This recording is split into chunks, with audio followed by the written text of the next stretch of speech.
ताज़ा तरीन वीडियोस के लिए चैनल को सब्सक्राइब करके बेल आइकन और ऑल नोटिफिकेशन पर क्लिक करें ताकि आपको मिले हर अपडेट सबसे पहले।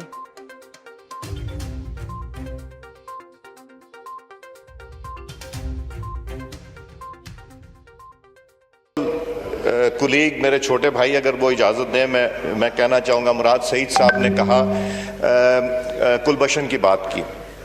कुलभूषण के लिए हम तो ऑर्डिनेंस नहीं लेके आए थे जो रातों रात और 1-2 महीने वो ऑर्डिनेंस छुपा के रखा। कुलभूषण को हमने इस्लामाबाद हाई कोर्ट में इतनी एक्सेस तो नहीं दी थी जितनी के इस हुकूमत ने दी। और अभिनंदन की क्या बात करते हैं, मुझे याद है शाह महमूद कुरैशी साहब उस मीटिंग में थे जिसमें प्राइम मिनिस्टर साहब ने आने से इनकार कर दिया और चीफ ऑफ आर्मी स्टाफ तशरीफ लाए।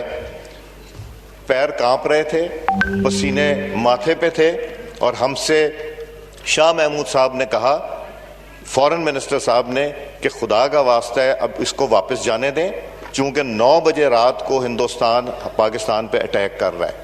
वो कोई हिंदुस्तान ने अटैक नहीं करना था, कुछ नहीं होना था, सिर्फ घुटने टेक के अभिनंदन को वापस भेजना था जो इन्होंने किया।